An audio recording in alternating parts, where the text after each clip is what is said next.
Buenas a todos, bienvenidos a un nuevo programa de Voces en Libertad, esta serie de tertulias organizada por Caminos de Libertad.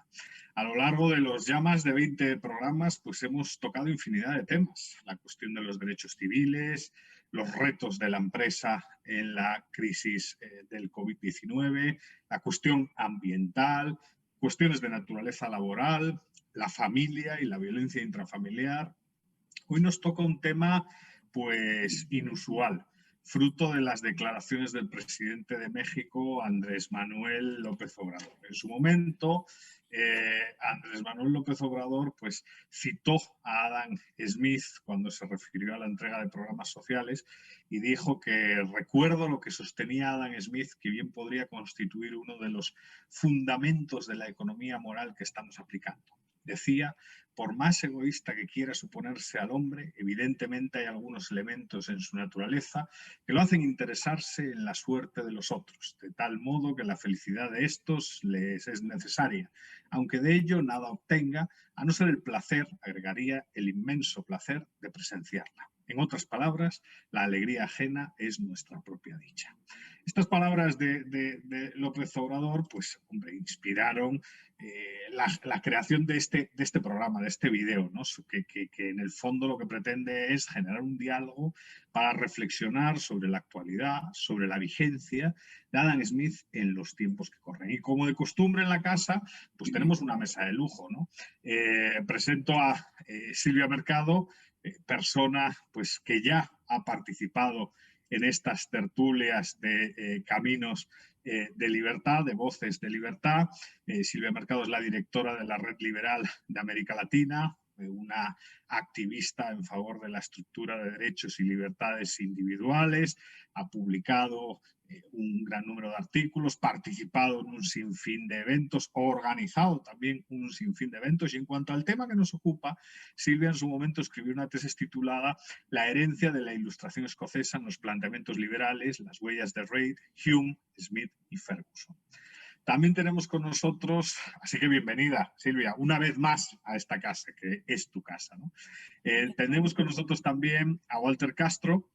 Poco que decir de uno de mis grandes maestros, ¿no? He aprendido muchísimo con él, charlando en foros académicos y también en espacios de ocio, pues fumando puros, bebiendo whiskies, como mandan los cánones, afortunadamente, con el profesor Castro, que bueno, conocido en América Latina, pues el profesor Castro es doctor en Economía por el SEADE, ha desempeñado una amplísima labor académica, tanto como docente en distintas universidades como en la rama investigadora, y también ha desarrollado una importante labor de comunicación participando y dirigiendo distintos programas de radio. Es miembro de la Mont Pelerin, ha organizado numerosos coloquios de Liberty Fund y, bueno, colabora activamente con la Universidad Francisco Marroquín o el Cato, ¿no? O el Instituto Cato. Su tesis lleva por título Los mercados morales, un análisis marginalista de la teoría de los sentimientos morales de Adam Smith, así que también es otro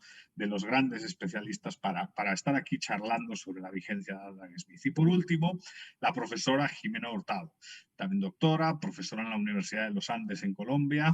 A nivel personal, pues he aprendido mucho de sus comentarios en coloquios de Liberty Fund y de las tertulias fuera, digamos, del coloquio. Es una especialista en Adam Smith con bastantes publicaciones a sus espaldas y en su momento también firmó una tesis doctoral titulada La filosofía económica de Jean-Jacques Rousseau, Adam Smith y Jeremy Bentham, ¿no? Claro, como pueden ver, pues la mesa es de lujo. Vamos a discutir sobre Adam Smith y quizás la primera pregunta era o es si consideran que Adam Smith es un liberal. Y si es así, ¿por qué entusiasma tanto a líderes de izquierdas o incluso a líderes de extrema izquierda, ¿no? La metodología de esta tertulia, pues Silvia la conoce muy bien, ya ha participado, son 3-4 minutos, rondas, quizás al ser la mesa compuesta por 3 podemos tomarnos 4 o 5 minutos en cada intervención y si nos pasamos de 5 minutos, pues yo tendré que ser un autoritario benevolente y espero que estando entre amigos pues no haya ningún problema a la hora de cortarles, ¿no? si quieren, pues seguimos el orden de las presentaciones y para empezar con esa pregunta que ya he lanzado a la mesa, le damos la palabra a Silvia. Silvia, bienvenida nuevamente a esta tu casa. Muchas gracias por participar. Muchísimas gracias, de veras. Es un gran placer y un honor estar en este espacio que propicia Caminos de la Libertad. Y definitivamente con personas que han sido inspiración para mí. Es un honor tremendo estar con Walter, con quien muy al principio, antes de empezar el doctorado, ya hablábamos de Adam Smith en un coloquio. Y también tuve el gusto de compartir con Jimena, justamente un Liberty hablando sobre Adam Smith. Entonces, pues bueno, cualquier excusa que nos convoque a este tema definitivamente es un gozo y es una gran dicha en estos tiempos de encierro. Si Adam Smith es liberal, justamente fue una de las preguntas que quise resolver con la investigación que me planteé, ¿no? Encontrar los planteamientos liberales en el legado de Adam Smith y sus compañeros de generación, David Hume, Adam Ferguson y tal, ¿no? Y a partir de esta pregunta de investigación, o sea, realmente para poder dar una respuesta certera, sin duda, a principios del siglo XVIII, Adam Smith tenía preocupaciones morales respecto al mundo en general, ¿no? Al comportamiento, a la naturaleza humana. Y a partir de estas preocupaciones, a partir de la intención de, como catedrático de moral, hablar sobre el comportamiento y la naturaleza humana, por supuesto nos va a legar aspectos que después recogerá el liberalismo como planteamientos y principios, ¿no? Y después eso se termina de condecorar, digamos, con la riqueza de las naciones y ahí es cuando ya tenemos como, digamos, como mentor y padre de la economía Adam Smith. Pero más allá de estas formalidades, sin duda lo que apreciamos los liberales del pensamiento de Adam Smith es la disciplina con que nos enseña a pensar, ¿no?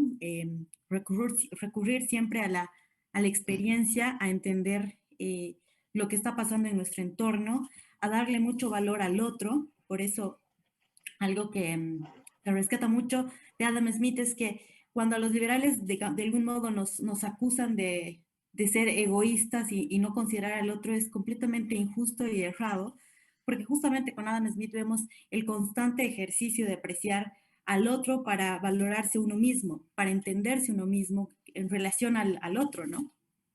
Y esto ya llevando en relación a lo que dijo hace poco el presidente de México, que realmente fue sorprendente, ¿no? Porque yo muy casualmente estaba escuchando ese día el informe que estaba dando el presidente. Primero escuché la cita y la cita además de parafraseada de manera muy precisa, ¿no? Y eso me llamó muchísimo la atención porque ¿de qué estamos hablando? Cuando luego ya vi el reporte completo, en efecto citó a Adam Smith. Y eso nos demuestra que la vigencia de Adam Smith es porque es un clásico, ¿no? Adam Smith habla desde el origen, desde la génesis de las cosas, desde la naturaleza humana al margen de cualquier inclinación ideológica posterior y tal, y eso lo hace definitivamente un tesoro para cualquier referente, ¿no? Algunos sí se molestaron porque podría parecer una hipocresía que un político, sobre todo político, ¿no? Más allá de izquierda, derecha, populista, ¿no? Como que haga uso de estas palabras que para nosotros pues son más un legado moral, filosófico. Eh, Suena como incoherente, ¿no? No nos lo hubiéramos esperado, pero por otro lado, pues nos da una esperanza, ¿no? A mí la verdad que más allá de disgustarme, me hace pensar bien que en el fondo esta persona, porque al margen de ser un político es una persona, ¿no? Tiene esta reflexión profunda respecto del otro, de la sociedad, ¿no? Y hacer esta puntual reflexión respecto del egoísmo y haber entendido, porque si parafraseó a Smith con mucha soltura, entonces presumo pensar que sí hubo ahí una conciencia de esto, ¿no? Y me hace pensar igual que más adelante podríamos tener un diálogo con personas que quizás denostan a Adam Smith como el padre de la economía, pero en cuanto a los planteamientos morales, sí podría haber un diálogo, porque lo que se comparte en esencia son preceptos morales, ¿no? Son la esencia del comportamiento y de lo que realmente podemos compartir como humanos, como individuos, como sociedad. Entonces es esperanzador desde mi punto de vista. Muy bien, muchas gracias, Silvia. Le damos la palabra a Walter Castro, profesor, bienvenido. ¿Cómo estás, Edu? ¿Cómo están todos? Un gusto compartir este rato con Silvia, con Jimena y contigo en Caminos de la Libertad. Bueno, ¿por dónde atajar este tema, no? Si Adam Smith es un liberal, bueno, es un pensador muy vasto, muy fecundo, y que pregona un orden de libertad natural. Así que dentro de ese orden de cosas está claro que la palabra le cae tan bien como que se lo define como un liberal clásico, o sea, el más clásico de los liberales, ¿verdad? Ahora, ¿qué entendemos por eso? Bueno, en la tradición escocesa, por supuesto que hay una mirada muy relacionada con un orden social que va evolucionando y que se va desenvolviendo un poco por prueba y error, así es como aprendemos, individual y pluralmente, ¿no?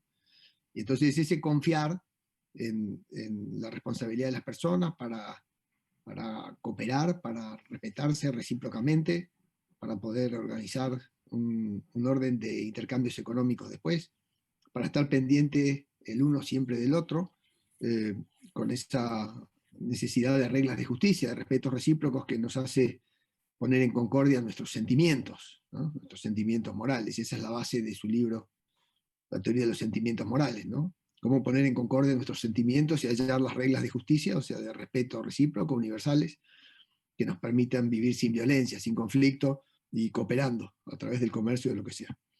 Sí, básicamente esos son los mandamientos del liberalismo, ¿no? Respetar al otro. Y Smith dice, y viene al cuento, en su libro, y un poco yo lo digo ahora a la carrera, que la máxima del cristianismo, esta que dice amar al prójimo como a ti mismo, debiera ser enunciada quizás un poco en reversa, ¿no? Ámate a ti mismo al modo en que los demás te aman a ti. Y esto es un llamamiento mucho más a la estatura del ser humano, porque es muy difícil, ya sabemos, por nuestra condición, amar universalmente a todas las personas del planeta, ¿no? Smith nos advierte muy bien que es difícil estar pendientes o ser simpáticos con lo que pudiera estar pasando en la China ahora mismo. Pero sí, claro, se puede hacer lo otro, es decir, moderarse y dejar de amarse muy, muy, muy mucho a uno mismo como si fuera el centro del mundo, para entenderse por un rato que uno es uno más en el mundo, muy importante, por cierto, para uno, para nuestra familia, pero uno más en el mundo al fin, y que esa moderación nos permite encajar en el respeto de los otros, ¿no? Y hacernos visibles los unos a los otros. Esa es la clave. Así que sí, el liberalismo es eso, es percibir al otro, al alter. En los escoceses se mira uno en la mirada de los otros, lo que se llama la teoría de los espejos, y estar pendiente del juicio de aprobación o desaprobación del otro. Así que ese principio de simpatía para los escoceses regula espontáneamente las relaciones humanas. Para Adam Smith, que es muy amante de los órdenes espontáneos y de las manos invisibles, dicho como metáfora, eso encaja bien, y para eso, y para ejercer nuestra responsabilidad, hace falta un orden de libertad. Y bueno, sí, en ese sentido, Adam Smith ha sido seguramente uno de los mejores liberales conocidos por su obra. Muy bien, le pasamos la palabra a Jimena. Jimena, qué gusto saludarte. Gracias.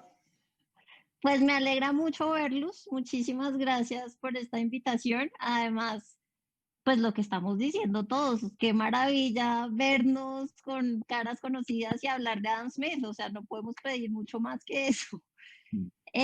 Ahora, yo creo que la pregunta, creo que no voy a agregar mucho a lo que ya han dicho. Si Adam Smith es un liberal, sí, así sea completamente anacrónico el término, como lo decía Silvia, pero como lo dice Walter, yo creo que sí es un liberal, no solamente por todas las cosas que ya han anotado, sino porque su proyecto de sociedad era basado sobre la libertad individual. Una libertad individual con otros. Y yo creo que eso es lo que es para mí más interesante en Smith.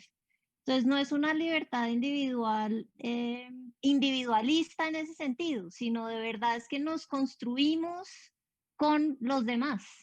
y construimos a los demás con nosotros mismos. Entonces hay esta noción de construcción de comunidad y de comunidad de valores y de comunidad que construye identidades también, que es muy poderosa en Smith, me parece a mí, y que le da este lado que yo recupero en el liberalismo clásico y me parece fundamental.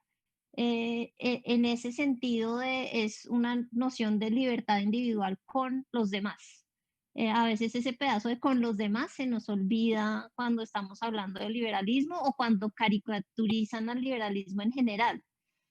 Probablemente, y esta me parece una pregunta provocadora e interesante, porque entusiasma a los no liberales, y ahí sí de todos los lados, ¿no? Entonces, me parece interesante en el sentido en que finalmente, como lo dice Silvia, es esperanzador.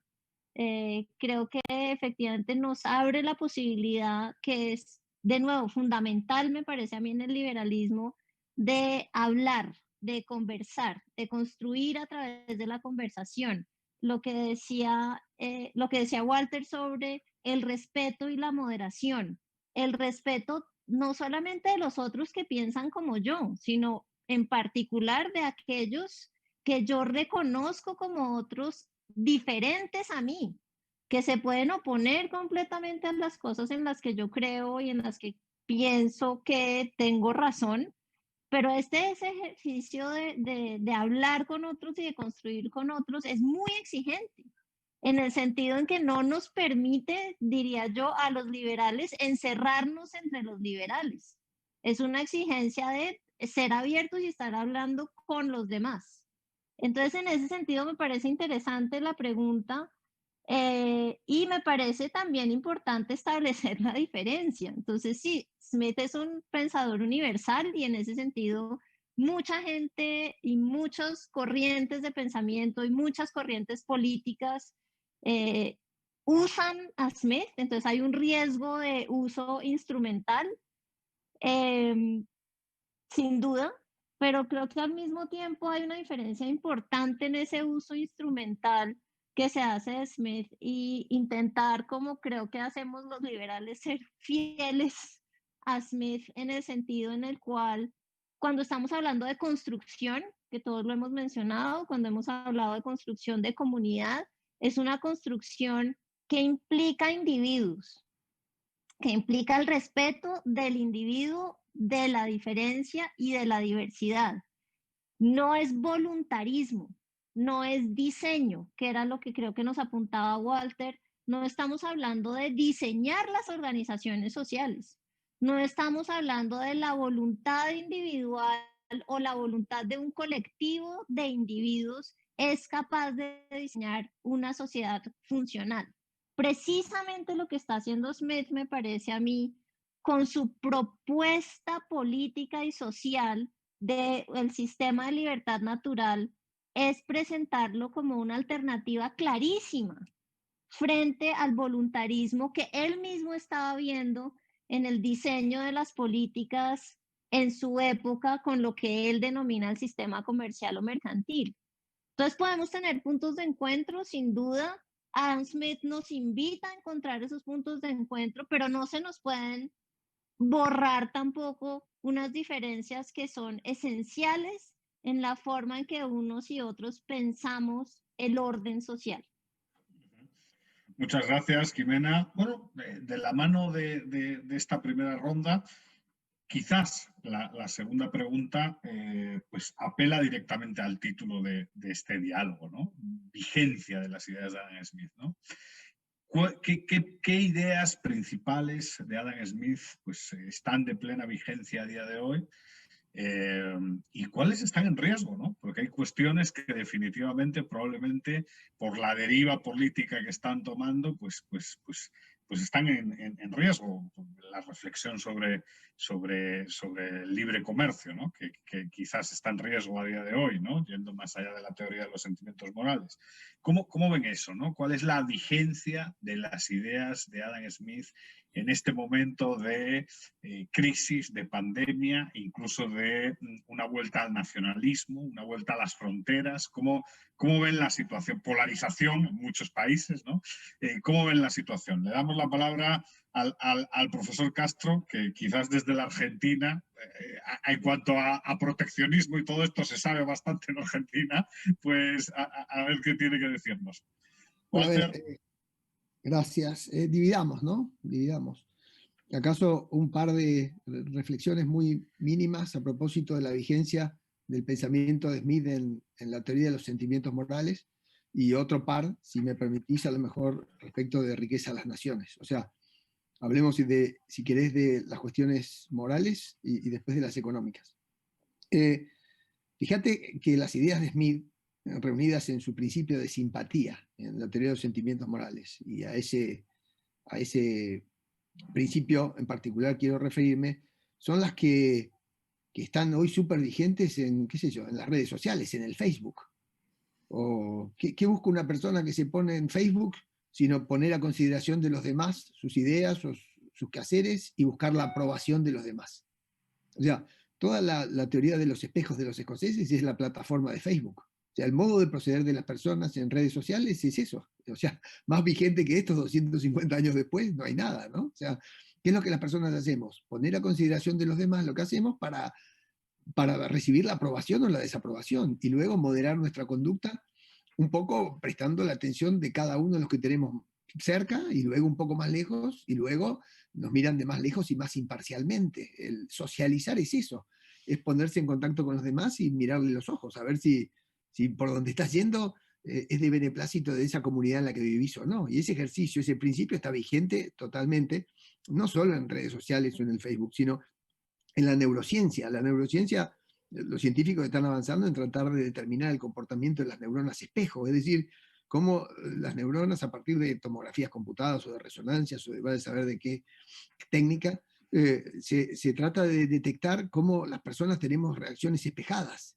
Y a una sonrisa de uno se opone una sonrisa de otro y qué partes del cerebro se estimulan cuando vivimos situaciones parecidas que nos ponen a uno en simpatía con el otro. Las personas todo el tiempo nos ponemos en el zapato del otro y compasionamos y sentimos a la par y nos aproximamos y nos ponemos en su sitio y ese acercamiento está perfectamente descrito en ese libro de Adam Smith con las herramientas que él tenía en su época, que no eran estas que te estoy contando. Así que fíjate si la vigencia de ese enfoque inicial de la tradición escocesa está vigente en materia del modo en que los individuos nos comportamos, nuestra naturaleza humana.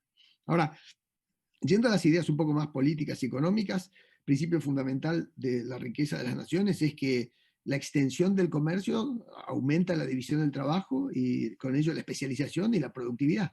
La productividad remata en más ahorro, más inversión, y esa inversión mayor finalmente lo que logra es productos de mejor calidad y más baratos. Eso hoy lo llamamos globalización. ¿Y qué otra cosa tiene más representación que 250 años después un mundo global, totalmente extenso? Que vos compras con la tarjeta de crédito lo que está haciendo ahora alguien en Japón, en China, en Corea, en un minuto y te lo mandan a tu casa. O sea, muy impresionante eso. Entonces, totalmente vigente. Ahora, un último puntito, porque hay algo que está en riesgo, ¿sí? Y es la libertad.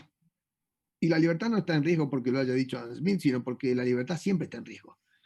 Uno pierde lo que no cuida. Y creer que la libertad es una gracia concedida, voy a saber por qué, es un error. La libertad es una conquista de la humanidad que ha costado muchas vidas en muchos sitios y ha costado el esfuerzo y el heroísmo y muchos mártires y mucha gente que ha dedicado y se ha empeñado por defender la libertad. La libertad no es gratuita porque la naturaleza humana es cooperadora, pero también existen los seres dominantes, los intolerantes, los machos alfa, las personas que quieren hacer su capricho. Y muchas veces a cómo se organiza el poder hay que dar batalla a eso para tratar de abrir los confines de diálogo, de respeto y de respetar el plan de vida del otro. Las grandes conquistas de la humanidad, lo que hoy llamamos derechos humanos, son conquistas liberales, ¿no es cierto?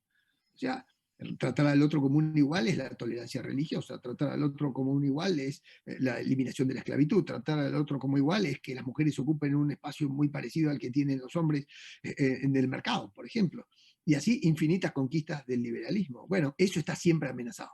porque siempre hay alguien que quiere imponer su voluntad, que cree que su idea vale más que las otras, que teniendo el poder va a cerrar el orden y hacernos vivir como a él le da la gana. Eso está amenazado en todo el mundo, todo el tiempo. Y a eso sí hay que prestarle mucha atención. Muchas gracias. Le pasamos la palabra a Jimena en esta segunda ronda. Gracias. Yo quiero empezar obviamente por el último punto de Walter. O sea, claramente, pero no es ahora, siempre. La libertad está en riesgo. Por lo que dice Walter, la libertad es una conquista. Y como nos dicen otros pensadores liberales, la libertad es exigente y hay que cuidarla y hay que luchar por ella y hay que ejercer la libertad todos los días. Y eso es agotador, porque eso implica la responsabilidad de cada uno de los ciudadanos en ejercer esa libertad.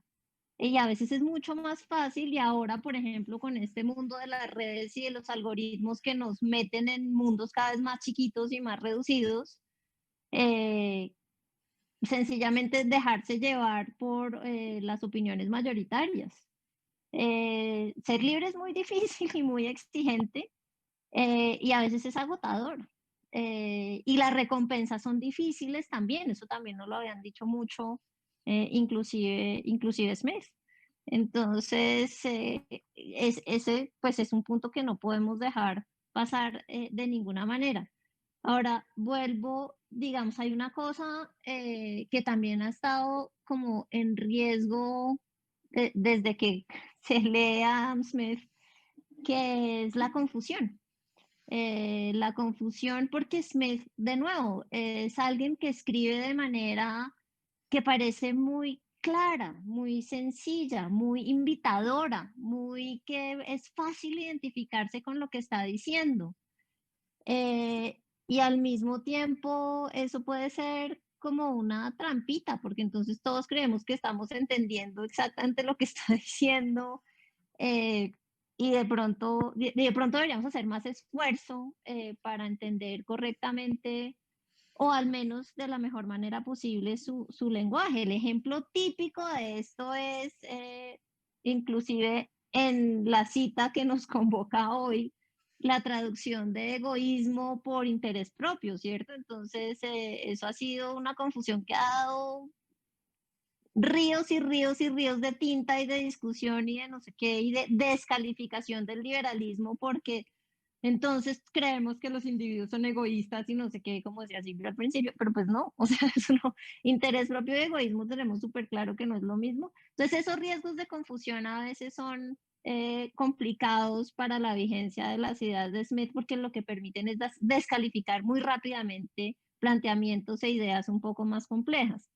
Dentro de esas hay una a la cual aludí hace un segundo rápidamente que yo quisiera recuperar también, y es que Smith, con su principio de la simpatía, no solamente nos está diciendo cuáles son los aspectos positivos y en ese sentido transmitirnos su optimismo sobre el sistema de la libertad natural y sobre la libertad individual, pero también nos deja ver los aspectos riesgosos de eso. Entonces, hace un momento yo estaba diciendo como este mundo de las redes que tenemos la impresión de que cada vez estamos más conectados con, pero en realidad está funcionando con estos algoritmos en los cuales la gente que se parece entre ellas son los que empiezan a ser conectados a través de estas redes. Entonces, eso significa que se reduce el espacio de la diversidad y por lo tanto se vuelve menos exigente el ejercicio de hablar con los demás. Entonces, estas redes que efectivamente saben que entonces yo busqué recientemente a Adam Smith en Google y entonces solamente me aparecen informaciones sobre Adam Smith, cuando probablemente me deberían estar mandando cosas que me exijan salir de mi zona de confort. Y me parece que Smith en ese sentido nos da las herramientas para pensar este tipo de fenómenos, pensar los fenómenos de la exclusión. Y eso me parece que es realmente muy vigente en este momento. Esos fenómenos de la exclusión, porque si ustedes se acuerdan, Smith nos dice la simpatía es asimétrica. Entonces, la simpatía que nosotros percibimos que simpatizamos más con las situaciones de miseria, en realidad no es así. Lo que pasa es que nos cuesta más esfuerzo y por eso nos damos cuenta que estamos simpatizando con las situaciones de miseria. Miseria puede ser pobreza espiritual, material, situaciones terribles, lo que sea, pero lo que sí nos dice es, fíjense que en realidad cuando la cosa está realmente muy terrible, cuando la situación de aquel que estamos viendo es realmente muy doloroso, por la razón que sea, preferimos no mirar, preferimos no ver, nos volteamos. Y eso es una forma de invisibilización. Y eso es una forma también de exclusión. Entonces, en ese sentido, yo creo que SMED también nos da las herramientas para pensar este tipo de cosas. Nos da las herramientas para decir, fíjense que construir una comunidad puede ser mucho más exigente que solamente vernos los unos a los otros y como decía Walter hace un ratico, y ver que somos iguales. No, no somos, no somos. Somos diferentes. Y esa es la exigencia del reconocimiento en la construcción de la comunidad. Yo creo que esa es una idea muy poderosa, muy vigente hoy en día y que de verdad nos podría ayudar a pensar una cantidad de cosas que nos están pasando. Muchas gracias, Jimena. Y cierra esta ronda Silvia. Silvia. Bueno, muchas gracias. Siempre es muy interesante hablar de la vigencia de Adam Smith frente a distintos fenómenos y ahora en particular con la pandemia, que es un fenómeno global, da para muchas cosas, ¿no? Y permite reafirmar que Adam Smith es un pensador que facilita señalar que el liberalismo es un pensamiento tanto individual como social, justamente por todo lo que venimos diciendo respecto de la construcción con la comunidad, de la importancia del otro. Y ahora tiene mucho que ver, es muy pertinente analizar el tema de la sociabilidad, la habilidad de ser sociales, cuando las condiciones nos están exigiendo distancia social, ¿no? Entonces, es muy interesante ver cómo estamos entendiendo al otro poniendo estos filtros de por medio. O sea, ahorita nos estamos relacionando gracias únicamente a que hemos desarrollado tecnología para permitirnos esto. De otro modo sería mucho más difícil estar con la cuestión del contagio y seguir desarrollando nuestras actividades. Entonces ahora es un desafío, ¿no? Y también ahora estar en las calles con las máscaras, ¿no?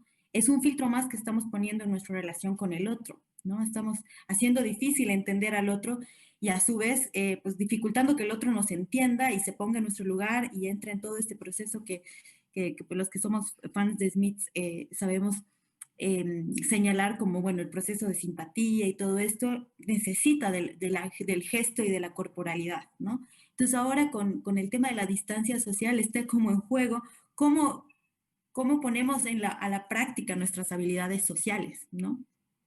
Y por otro lado, pues bueno, ahorita pensar cómo nos vamos a reinventar como sociedad cuando pues, hay tantas condiciones tan adversas, nos permite volver a Smith porque Smith, así como otros sus escoceses contemporáneos, entendían el conflicto como un desafío motor del progreso, ¿no? Frente a la dificultad, el optimismo de que vamos a saber encontrar una solución y una alternativa. Y ahí precisamente confiando en la comunidad y en lo que yo puedo hacer con los otros, ¿no? Ahorita creo que eso es súper importante. Estamos en las puertas ya de reinventar la nueva temporada. Tenemos que ver cómo vamos a salir de la situación de confinamiento y de crisis económica. Y ahí es súper importante confiar en el otro, ¿no? Pensar que el otro también se está cuidando, como yo me cuido a mí mismo, ¿no? Ese pensamiento es muy smithiano también. Confiar y considerar que el otro, con su responsabilidad individual, su amor propio y su interés propio, va a hacer todo lo posible por cumplir un trato y un acuerdo conmigo y de esa manera poder salir adelante, ¿no? Entonces, vale mucho la pena recurrir a la inspiración moral que nos deja Smith, porque ahora se vienen temporadas muy adversas para nuestros países y esto tiene que ver, por supuesto, con lo que señalaba Walter respecto a, pues, la reflexión de Smith respecto a lo económico, ¿no? O sea, Smith pudo apreciar las virtudes de la apertura comercial de Escocia con Inglaterra, ¿no? Entonces, todo lo que nos legó de las virtudes del comercio es porque él pudo apreciar las ventajas de abrirse. Y ahora Smith estaría pues bastante sorprendido y descolocado viendo que cuando alcanzamos un punto máximo de intercambio comercial, cerramos las fronteras como medida, ¿no? Y ahora queremos tratar de volver para atrás cuando pues desarticulamos una serie de cadenas que es muy difícil reactivar, ¿no? Entonces tenemos que volver a confiar nuevamente en la apertura comercial, en los tratados nacionales, multinacionales, para volver a activar una maquinaria que había demostrado funcionar durante años, ¿no? Y bueno, toca a la comunidad, a las personas, poner empeño en esto, porque del otro lado, las instancias de poder, los gobiernos han encontrado el mecanismo perfecto justamente para erosionar todo lo que habíamos construido en positivo, ¿no? Entonces, hemos puesto en riesgo una serie de libertades, exigiendo control. El miedo nos ha llevado a esta instancia de pedir que los gobiernos hagan algo, nos ayuden a salir de esto, y nos hemos entregado muy inocentemente a que, pues bueno, el totalitarismo se puede instalar fácilmente, ¿no? O sea, que hayan controles, que hayan, pero todo tipo de controles, ¿no? Que nos controlen la temperatura, que nos controlen cómo estamos llevando el barbijo, cómo nos vamos a relacionar de aquí en adelante. Por lo menos unos cuantos años va a estar muy difícil salir de estas dinámicas que en algún punto las hemos ido exigiendo también, ¿no? Como sociedades que nos hemos sentido vulnerables frente a la pandemia. Entonces, bueno, creo que en estas circunstancias en particular, la vigencia de Adam Smith es súper pertinente, es exquisita de analizar y pues bueno, es buen momento para acercarse a las lecturas, como dice Jimena, tratar de apreciarlas en profundidad, porque pues bueno, son lecturas de moral, de temas morales exquisitas en un contexto muy particular, ¿no? O sea, por eso vale la pena mucho relacionar Smith con Hume y hacer intertexto de todos los diálogos que se daban en ese momento para aprovecharlas aún más. Muy bien, muchas gracias. Con base en todo lo que están diciendo, claro, una pregunta es si deberíamos avanzar. Bueno, se me ocurre, ¿no? El republicanismo en Adam Smith, ¿no? Hay filosofía republicanismo en Adam Smith, sí o no, y en caso de que la respuesta pues sea más o menos positiva, si deberíamos avanzar en eso para construir una comunidad más saludable, ¿no? Parece que a día de hoy, en vez de ir hacia la división de poderes, estamos yendo hacia la concentración de poderes. Parece que en vez de profundizar, digamos, en el pluralismo, estamos, como decía Jimena, pues conectándonos aquellos que somos de comunidades homogéneas y cada día hay menos puentes para interactuar con lo diferente, ¿no? De hecho, no nos soportamos, ¿no? Casi algunas veces hay conflicto, ¿no? Claro, ¿qué retos, qué comunidad política imaginaba Adam Smith, ¿no? Ese es el punto, ¿no? Es una pregunta para ver si podríamos aprender algo de eso en los tiempos que corren, porque desde mi punto de vista, y sobre todo en un gran número de países, la regresión que estamos viviendo es importante, ¿no? O sea, aquí, por ejemplo, comentaba antes de iniciar, bueno, pues que ya algunos políticos, por ejemplo, de Podemos, que se supone son los progresistas y tal, se niegan a ya mostrar los datos de sus asesores, los nombres, ya no solo cuánto cobra, eso por descontado no lo muestran, pero ya los nombres incluso de sus asesores los ocultan a la población, o sea, y además lo dicen en público, que no los van a decir porque no hay necesidad de decirlos y parece que la prensa no dice nada, no hay división de poderes ni formal ni informal, no hay fiscalización, o sea, y claro, todo ese punto lleva al republicanismo, ¿no? A mí cuando me hablan de republicanismo pienso en división de poderes, pienso en imperio de la ley, pienso en cierto activismo cívico para controlar y cierta responsabilidad individual y comunitaria a la hora de controlar a los que nos gobiernan. ¿Cómo ven ese tema, no? Y le vamos a dar la palabra a Jimena. Alguna vez en Guatemala creo que hablamos de esto en algún Liberty Fund. Y claro, empiezo yo y la pregunta es la más difícil de todas, entonces voy a empezar. Además, tengo que empezar con la advertencia académica, antes de decir como yo que creo. La advertencia académica que todos sabemos es, pues el proyecto grande de Smith era un sistema de jurisprudencia, ¿cierto? Y nunca lo escribió, nunca lo acabó de escribir. Entonces tenemos solamente la teoría de los sentimientos morales como una explicación del funcionamiento, de la construcción de las comunidades sociales y de las comunidades de valores. Tenemos la riqueza de las naciones, evidentemente, que es una elaboración sobre el sistema de la libertad natural, pero en el sentido de lo que él llamaba la política y las armas, la economía, básicamente. Y tenemos estos otros ensayos un poco dispersos, pero en realidad él no nos dijo, no escribió, entonces aquí es donde entra la especulación. Él no escribió sobre cuál era el sistema político que iba de la mano o la organización institucional en política que iba de la mano con el sistema de libertad natural. Entonces tenía que empezar esta advertencia como académico y ahora sí especulemos, porque eso es lo que podemos hacer en este momento. Yo creo que esos elementos de especulación yo los voy a pegar con varias cosas. La primera, que es una cosa que estamos discutiendo a partir de la segunda pregunta, eh, y que Silvia resaltó ahora, que es este riesgo de la renuncia voluntaria a la libertad. El riesgo mayor de decir, decidan por mí. El riesgo mayor de decir, yo no tengo los elementos para decidir o para opinar o para participar, o sencillamente no me interesa la participación en política, en el debate público. Entonces, cuando nos desinteresamos del debate público, entonces aparecen los problemas que estaba diciendo Edu, que son clarísimos, entonces ya no hay transparencia, ya no hay rendición de cuentas, y empezamos a dejar que supuestamente unos expertos, por ejemplo, que ahora ni siquiera sabemos muy bien si son expertos, pero unos seres allá decidan por todos nosotros, renunciando a nuestra libertad, que implica necesariamente, creo yo, la responsabilidad ciudadana. Y para mí, republicanismo está asociado con ciudadanía.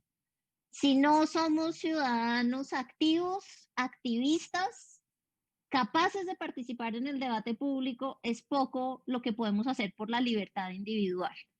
Ahora, ¿cómo lograr esos ciudadanos? Y creo que Smith también, ahí sí tiene pistas súper claras, digamos. Él sí dice, también en uno de los pasajes más citados de La riqueza de las naciones, sobre cuando está hablando de los efectos negativos de la división del trabajo. Entonces, en los efectos negativos de la división del trabajo, Smith es muy claro diciendo, pues lo que esto hace es que cuando uno está especializado en una sola cosa, en una sola tarea, pues pierde la visión global. No solamente pierde la visión global del proceso productivo en el que está participando, sino que también pierde la visión global del orden social dentro del cual está inserto ese proceso productivo. Entonces no entendemos el mercado, no entendemos la interdependencia, no entendemos cómo nos construimos los unos a los otros, no nos vemos tampoco porque estamos en este momento, por ejemplo, todos encima de un computador tecleando los que podemos teletrabajar. Entonces eso significa que perdemos eso, perdemos al otro, lo dejamos, ya, se vuelve invisible. Y frente a eso, él sí proponía claramente necesitamos educación cívica. Y esa educación cívica, por ejemplo, y aquí hay una cosa complicada, es responsabilidad del Estado. Entonces, es complicado en el sentido en que volvemos a, uy, pero ¿y quién es el Estado? ¿Cierto? ¿Quiénes son los que están allá sentados? Pero sí hay una cosa de educación cívica que es fundamental, ¿cierto? Para que la gente pueda participar, pueda exigir transparencia, rendición de cuentas y se pueda volver a entender de los asuntos públicos porque es que nos afectan a todos. Entonces, eso es una cosa como que perdimos esa noción de interdependencia. Y yo creo que entonces en ese sentido podemos hacer el paso de la comunidad que nos describe en la teoría de los sentimientos morales a la comunidad política sobre la que Eduardo nos estaba preguntando, es precisamente esta idea de cómo se pasa del uno a la otra, cómo se pasa de la educación moral a la educación cívica. Básicamente es una cosa de ese estilo y creo que eso significa afinar el arte de la conversación, que es un arte que yo creo que hemos perdido bastante y que, repito, vuelve a ser muy exigente y que para terminar me permito conectar con la estética de Adam Smith. Entonces, Adam Smith tiene escritos sobre estética y esos los miramos un poco menos. Los expertos en estética nos dicen como, ay, no, eso no es tan bueno en lo de Smith. Pero en realidad es súper, a mí me parece particularmente interesante por dos razones. Uno de los motores de los grandes avances y los grandes progresos, dice Smith, en la producción, por ejemplo, en la construcción de un sistema de mercado, en el poder del mercado, es la estética, es el deseo estético de los seres humanos. Fíjense en este momento lo que está pasando con las máscaras. Podríamos todos usar una máscara blanca ya, pues una máscara es una máscara, ¿cierto? O sea, nos impide, bueno, infectarnos los unos a los otros, ya. No tenemos máscaras de todas las formas, colores, no sé qué, o sea, todo con muñecos, sin muñecos. ¿Por qué? Por eso, por una cosa súper básica, que Smith sí asocia directamente con seres humanos. Eso para él es propio de los seres humanos y me parece súper interesante porque es una evidencia de la diversidad que podríamos traer a la discusión sobre la comunidad política. Entonces deberíamos tener también en consideración este elemento estético en la construcción de esa comunidad.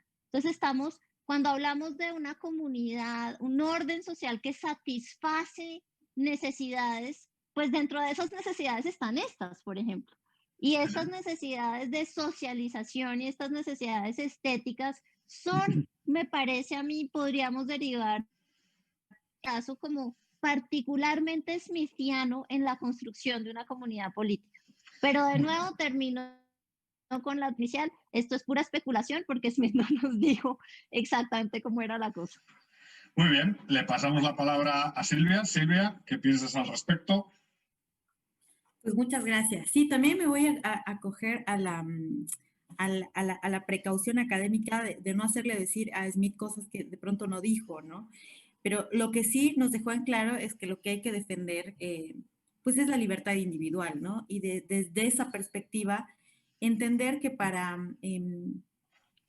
poder encontrar una comunidad, aportar a una comunidad sana, pues cada individuo debe hacer valer sus derechos y sus responsabilidades como individuo. Y desde esa perspectiva tener muy claro el rol del gobierno, ¿no? Que es brindar seguridad en las fronteras, ¿no? Y justicia equilibrada para todos, desde el punto de partida de que todos somos iguales ante la ley. De allí a lo que en adelante lo que podamos especular respecto a política, bueno, siempre se va a ir adaptando a las circunstancias de las que se quiera hablar, ¿no? Pero creo que lo importante siempre con Smith es hacer referencia al individuo y a las libertades individuales. Entonces, yo creo que ahí probablemente David Hume fue un poco más claro y más contundente en cuanto a sus apreciaciones políticas, en sus ensayos sobre política. Y también, de algún modo, más contundente en su principio claro respecto de cuál debe ser nuestra posición frente al poder, ¿no? Y saber que en todo momento, pues estamos vulnerables ante el poder, otorgamos el monopolio del poder al gobierno y desde esa condición, pues estamos siempre de alguna manera en el cotejo entre libertad y autoridad. Entonces, ahora cobra validez todos estos pensamientos porque de principio estamos entregando una serie de libertades individuales en contextos políticos bastante aprovechadores, sobre todo en América Latina, ¿no? Que están encontrando la excusa perfecta con la pandemia para hacerse aún más planificadores, más entrometidos en la vida de los ciudadanos. Y bueno, va a costar por lo menos bastante tiempo desarticular todos los candados que nos estamos poniendo como sociedad. Y vamos a cerrar esta ronda con el profesor Castro. Walter. Bueno, es un asunto bien desafiante eso, ¿no? El que acabas de plantear, a propósito de si hay o no una semilla de republicanismo en Smith, ¿no? Es difícil contestar eso por todo lo dicho hasta acá, de manera directa, fehaciente, veraz, concreta, es muy difícil. Pero sí algunos indicios, ¿no? Repasemos esto a ver si podemos conjeturar juntos alguna cosa. Smith sí está bien en contra de lo que él llama el hombre del sistema, ¿no? Que se supone que es el gobernante que se arroga conocimientos que no tiene para manejar a la sociedad como si todos nosotros fuésemos las piezas de un tablero de ajedrez. Y Smith nos advierte, la sociedad o las personas, los individuos dentro de esa comunidad, tienen movimiento propio y no se los puede ir para un lado o para el otro, sino que la gente en el fondo, un poco por interés propio y otro poco por simpatía, va a decidir con quiénes se junta para hacer qué cosas y buscando qué proyectos. Entonces ahí hay una advertencia, ¿no? Porque el conocimiento no puede concentrarse en la cabeza del que manda, ni en los expertos que lo secundan, y tampoco delegársele a él la facultad de manejar la sociedad como si fuésemos todos piezas de un tablero de ajedrez. Eso por un lado. Por otro lado, el principio de la competencia es muy importante de Smith. Y él lo plantea inclusive de una manera muy llamativa cuando habla de las religiones, ¿no? O si vos querés de las sectas, o si vos querés de la estructura de la Iglesia Católica en particular en comparación con otras evangelistas. Entonces, increíblemente pareciera que es un orden, el católico, un poco más vertical, más cerrado, más dependiente del Vaticano, llamémoslo así, de Roma. Y por el contrario, los evangelistas que están en competencia unos con otros, ¿no? Y entonces él en algún momento termina diciendo, bueno, donde hay más competencia, donde el pastor se tiene que acercar más a la gente, es que es probable que de golpe tengan mayores resultados o que pongas en crisis a esos otros modos más centralizados. Y lo mismo plantea con la educación, la competencia en la educación. Cuando se refiere a la educación de Oxford, dice, bueno, y los profesores de Oxford no han sido para él los mejores ejemplos, pero a diferencia de lo que ocurría en Escocia, donde al profesor le pagaba un poco la universidad y otro poco el alumno, ¿no? El profesor tenía que esforzarse para gratificar al alumno que le pagaba de su bolsillo. O sea, estaba en competencia el profesor, no estaba protegido por la universidad que le pagaba todo su sueldo, tenía que dar lo mejor de sí en la competencia con otros profesores frente al alumno. Entonces esa idea de la competencia para salir a dar lo mejor de sí es la idea que permite exaltar las diferencias, ¿verdad?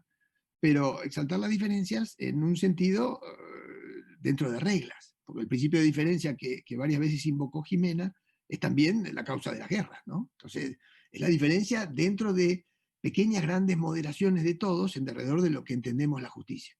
Entonces, ahora, ¿cómo instalar este principio de competencia en la política? Bueno, Smith lo planteaba haciendo un llamado a la moderación del príncipe, del gobernante, del legislador. Casi lo planteó moralmente, no políticamente. Pero si uno uniera estas dos cuestiones, esto es, el deseo de la moderación moral de quien manda, de no sentirse el mandamás del sistema, manejando a todas sus personas como si fueran piezas del tablero, y esta cuestión de la necesidad de la competencia, podría hacernos derivar en la necesidad de un sistema político con la división de poder que se instrumenta a través de una constitución. Podríamos concluir que es un buen sistema que aseguraría que el poder esté atomizado, que haya diálogo en la negociación política en vez de imposiciones y conflictos, y que las diferencias que surgieran dentro de un set de reglas justas permitieran el progreso, que es una idea fundamental de Smith. No sé si estas ideas sueltas ayudan a conjeturar a propósito de algo que Smith no trató directamente y bueno, que nos ha quedado postergado por su imposibilidad de escribir ese tercer libro. Muy bien, muchas gracias. Y la última pregunta, que es una pregunta clásica en estas tertulias y que ya no tiene que ver con Smith, se la hemos hecho a todos los que pasan por estas tertulias, es una pregunta sobre el futuro, ¿no? Sobre cómo ven la pandemia, sobre cómo ven la estructura de derechos y libertades, sobre si vienen años complicados para nuestras libertades o por el contrario, pues existe una oportunidad, ¿no? Y quizás la libertad salga reforzada de esta crisis, ¿no? Solo por poner, hay muchas sombras. España yo creo que es una sombra, México que está teniendo problemas, pero también hay luces, ¿no? Uruguay en en el caso hispanoamericano, ¿no? El presidente de Uruguay diciendo que él cree en la responsabilidad individual, que está en contra de los controles férreos por parte del Estado. Ha sido un caso de éxito a la hora de gestionar la pandemia. ¿Cómo ven el futuro, ¿no? Siempre solemos cerrar con esta reflexión final y la pregunta pues siempre suele polarizar. Al final es o hay optimistas o hay pesimistas, ¿no? ¿Son ustedes optimistas a medio plazo o a medio plazo nos queda una batalla dura? Pues como se dijo en la mesa, la libertad siempre está amenazada y en este caso la pandemia y todo lo que la pandemia arrastra, intervencionismo, crecimiento del Estado, etcétera, es una amenaza quizás demasiado grande, ¿no? Tiempos recios, como diría Vargas Llosa, ¿no? ¿Qué piensan al respecto? Y le doy la palabra a Silvia, que bueno, ya ha participado en estas tertulias, pero para que vuelva a opinar, ¿no?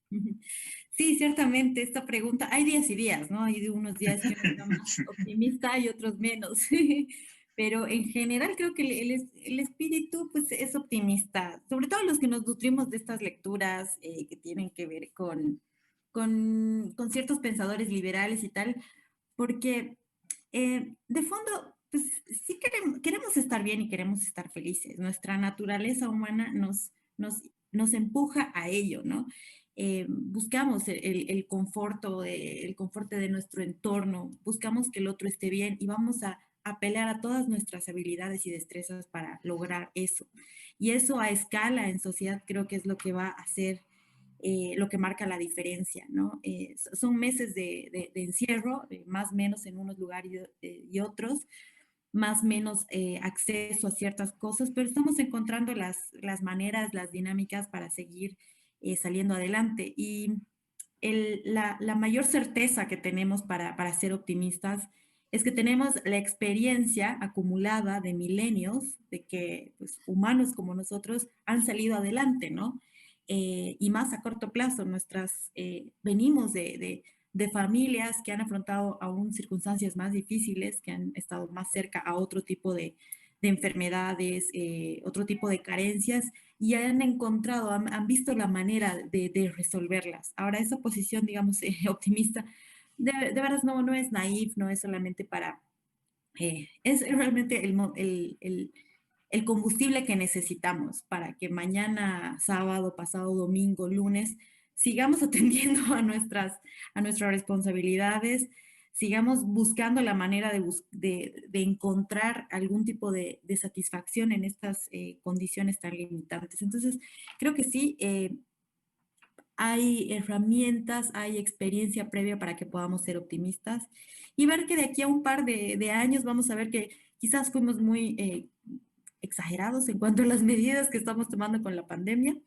Y pues bueno, ya lo veremos en perspectiva y ahí se harán los juicios. Ahorita estamos en el fenómeno muy en pleno para analizar cómo estamos ejecutando la situación.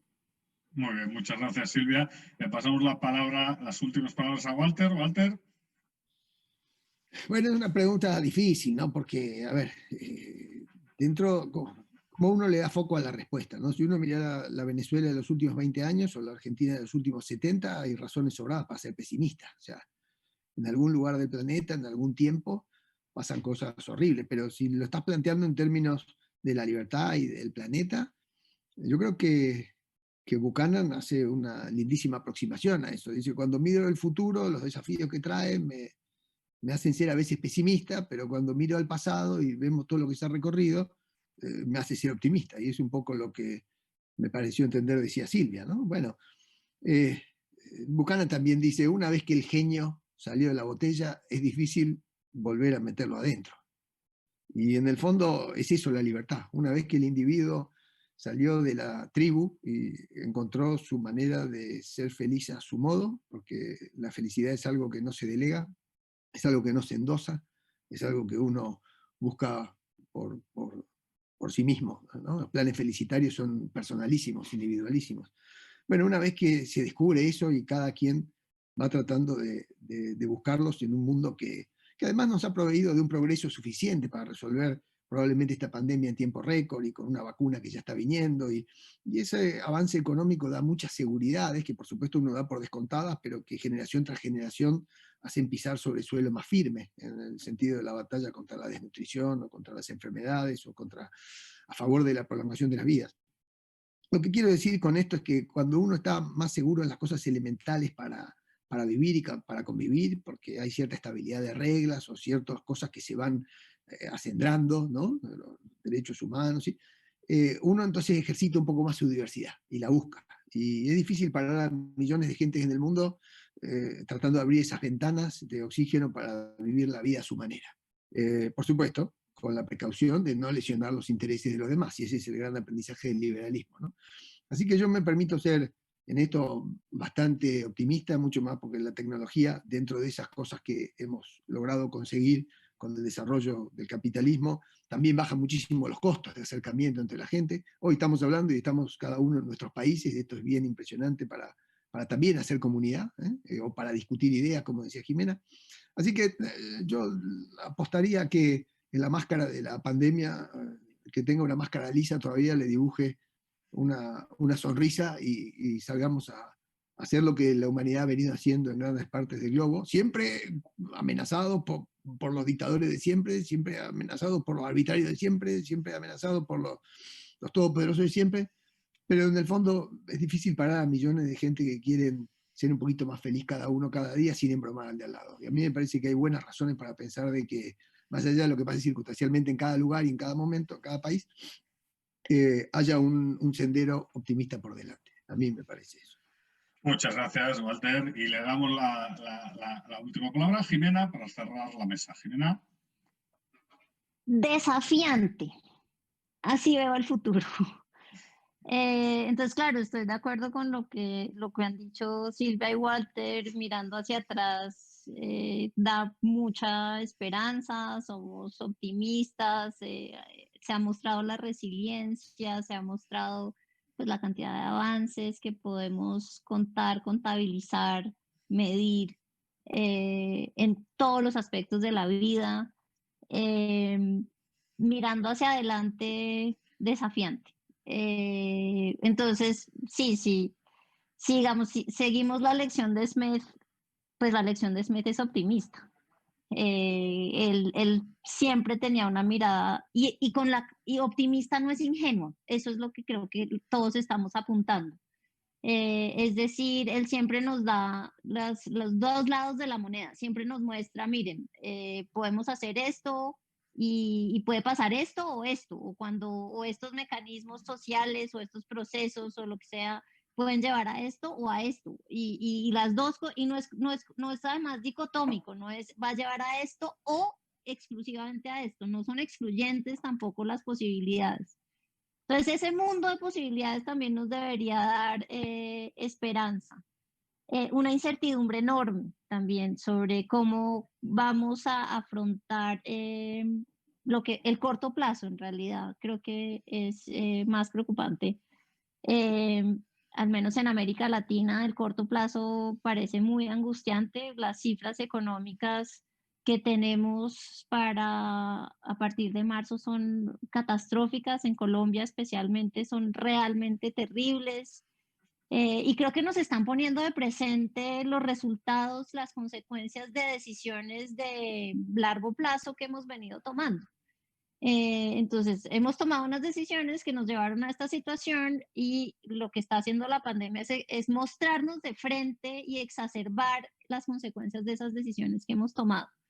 Obviamente, entre las que a mí más me preocupan es la desigualdad. Creo que no todos estamos en las mismas condiciones para enfrentar lo que se viene de la misma manera. Eso me parece realmente un enorme reto.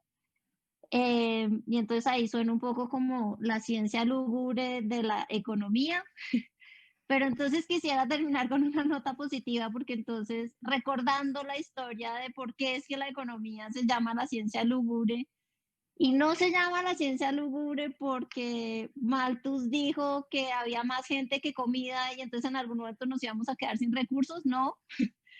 Se llama la ciencia lúgubre y aquí refiero a la historia maravillosa que han cantado David Levi y Sandra Pearce.